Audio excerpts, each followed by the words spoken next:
বঙ্গোপসাগরে অতি গভীর নিম্নচাপ এই মুহূর্তে উড়িষ্যার উপকূল ভাগ অতিক্রম করে পুরীর কাছাকাছি অবস্থান করেছে। এর প্রভাবে উত্তাল হবে সমুদ্র, তাই পশ্চিমবঙ্গের মৎস্যজীবীদের আজ বিকেল পর্যন্ত সমুদ্রে যেতে নিষেধ করা হয়েছে। আজ সকাল থেকে ভারী বৃষ্টি চলছে দক্ষিণবঙ্গে।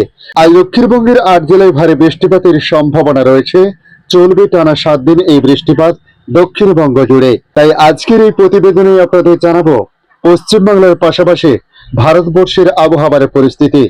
আজ পশ্চিমবাংলার কোন কোন জেলায় ভারী বৃষ্টিপাত হতে পারে, কি কি সতর্কতা জারি করা হয়েছে এবং বাংলাদেশ আবহাওয়া দপ্তর বাংলাদেশ কি জানিয়েছে, সমস্ত কিছু সংক্ষিপ্তভাবে তুলে ধরবো আজকের এই ভিডিওর মাধ্যমে। নমস্কার, আপনারা দেখছেন ইউটিউব নিউজ চ্যানেল বাংলার 365। আজ 10 সেপ্টেম্বর মঙ্গলবার।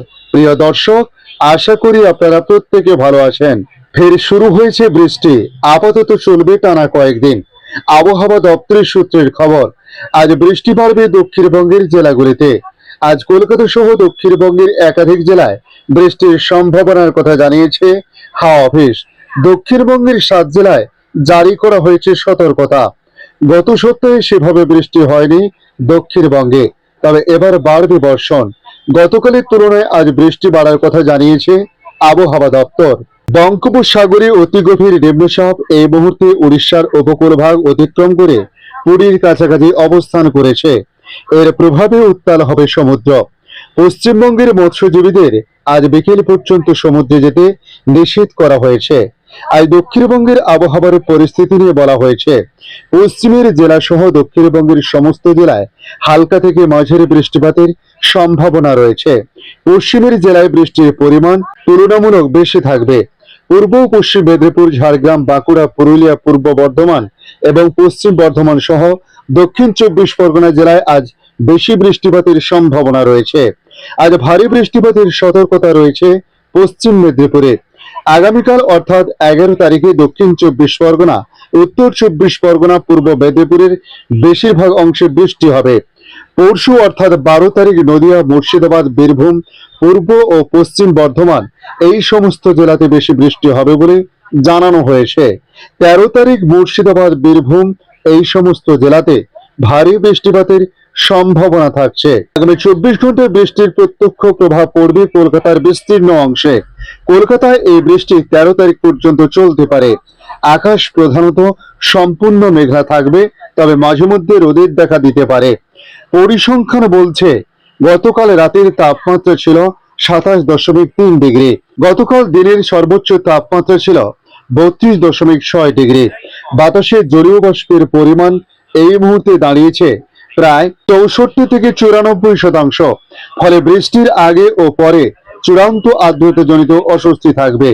গত 24 ঘন্টায় কলকাতার আলিপুরে 16.1 মিলিমিটার বৃষ্টিপাত হয়েছে বলে জানানো হয়েছে। উপকূল সহ সংলগ্ন জেলাগুলিতে বৃষ্টির পূর্বাভাস জারি করা হয়েছে আবহাওয়া দপ্তরের তরফ থেকে। হাওয়া দপ্তর জানিয়েছে সপ্তাহব্যাপী হালকা থেকে মাঝারি বৃষ্টির সম্ভাবনা রয়েছে। কখনো কখনো ভারী বৃষ্টিও হতে পারে।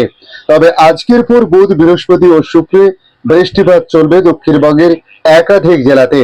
আজ বৃষ্টির সম্ভাবনা রয়েছে কলকাতাতেও, যদিও আজ ভারী বৃষ্টির সম্ভাবনা নেই মহানগরে। হালকা থেকে মাঝারি বৃষ্টি হতে পারে। আজ কলকাতা ও তার আশেপাশের এলাকার আকাশ আংশিক মেঘলা থাকতে পারে। কয়েক পশলা বৃষ্টি হওয়ার সম্ভাবনাও রয়েছে। উত্তরবঙ্গের আবহাওয়ার পরিস্থিতি নিয়ে বলা হয়েছে, দক্ষিণবঙ্গের মতো উত্তরবঙ্গের ক্ষেত্রেও সেভাবে টানা বৃষ্টির পূর্বাভাস আপাতত নেই। কোথাও হালকা তো কোথাও আবার মাঝারি বৃষ্টিপাতের সম্ভাবনা রয়েছে। কোথাও কোথাও বিক্ষিপ্তভাবে ভারী বৃষ্টি হতে পারে। এদিন বৃষ্টি হতে পারে উত্তরবঙ্গে দার্জিলিং এবং কালিম্পং, জলপাইগুড়ি, আলিপুরদুয়ার, তার সঙ্গে উত্তর দিনাজপুর জেলাতে। এদিকে বাংলাদেশ আবহাওয়া দপ্তর তাদের আপডেটে জানিয়েছে, মৌসুমী বায়ুর সক্রিয়তা কমে যাওয়ায় বৃষ্টির প্রবণতা কমেছে। তবে আজ থেকে দেশে বৃষ্টি বাড়তে পারে বলে জানিয়েছে আবহাওয়া অফিস। পাশাপাশি তারা জানিয়েছে, খুলনা, বরিশাল, চট্টগ্রাম ও সিলেট বিভাগের অনেক জায়গা এবং রংপুর, রাজশাহী, ঢাকা ও ময়মনসিংহ বিভাগের কিছু কিছু জায়গায় অস্থায়ীভাবে দমকা হাওয়া সহ হালকা থেকে মাঝারি ধরনের বৃষ্টি অথবা বজ্র সহ বৃষ্টি হতে পারে। সেই সঙ্গে দেশের কোথাও কোথাও মাঝারি ধরনের ভারী বর্ষণ হতে পারে। এদিকে এ সময় সারা দেশে দিন ও রাতের তাপমাত্রা অপরিবর্তিত থাকতে পারে বলে জানানো হয়েছে। এদিকে পশ্চিম মধ্য বঙ্গোপসাগর এলাকায় অবস্থানরত গভীর নিম্নচাপটি সামান্য উত্তর ও উত্তর পশ্চিম দিকে অগ্রসর ও দুর্বল হয়ে নিম্নচাপে পরিণত হয়ে বর্তমানে উড়িষ্যা ও তৎসংলগ্ন পূর্ব মধ্যপ্রদেশে অবস্থান করেছে। মৌসুমী বায়ু বাংলাদেশের উপর মোটামুটি সক্রিয় এবং উত্তর বঙ্গোপসাগরে মাঝারি অবস্থায় রয়েছে। আবহাওয়াবিদ হাফিজুর রহমান জানিয়েছেন, আগামী 2 থেকে 3 দিন গরম কিছুটা কমতে পারে। এ সময় ভারী বৃষ্টিপাত হওয়ার সম্ভাবনা রয়েছে। বিশেষ করে চট্টগ্রাম অঞ্চলে বৃষ্টিপাত অব্যাহত থাকতে পারে। তিনি আরো বলেন, বুধবার খুলনা, বরিশাল, চট্টগ্রাম, ঢাকা, সিলেট বিভাগের অধিকাংশ জায়গা এবং রংপুর, রাজশাহী ও ময়মনসিংহ বিভাগের অনেক জায়গায় অস্থায়ীভাবে দমকা হাওয়া সহ হালকা থেকে মাঝারি ধরনের বৃষ্টি অথবা বজ্র সহ বৃষ্টি হতে পারে। সেই সঙ্গে খুলনা, বরিশাল, চট্টগ্রাম, ঢাকা ও সিলেট বিভাগের কোথাও কোথাও মাঝারি ধরনের ভারী থেকে অতি ভারী বর্ষণ হতে পারে। গভীর নিম্নচাপের কেন্দ্রে 48 কিলোমিটার মধ্যে বাতাসের সর্বোচ্চ একটানা গতিবেগ ঘন্টায় 50 কিলোমিটার, যা দমকা অথবা ঝোড়ো হাওয়া আকারে 60 কিলোমিটার পর্যন্ত বৃদ্ধি পাচ্ছে। গভীর নিম্নচাপের কেন্দ্রের নিকটবর্তী এলাকা সাগর উত্তাল রয়েছে। আজকের আপডেট এই পর্যন্ত। পরবর্তী আপডেটের জন্য আমাদের এই ইউটিউব নিউজ চ্যানেলটিকে সাবস্ক্রাইব করে কাছে বেল চিহ্নতে ক্লিক করে অল চিহ্নতে প্রেস করে রাখার জন্য রিকোয়েস্ট করলাম। পাশাপাশি আপনারা কোথা থেকে ভিডিওটি দেখছেন অবশ্যই কমেন্ট বক্সে কমেন্ট করে জানাতে পারেন। ধন্যবাদ।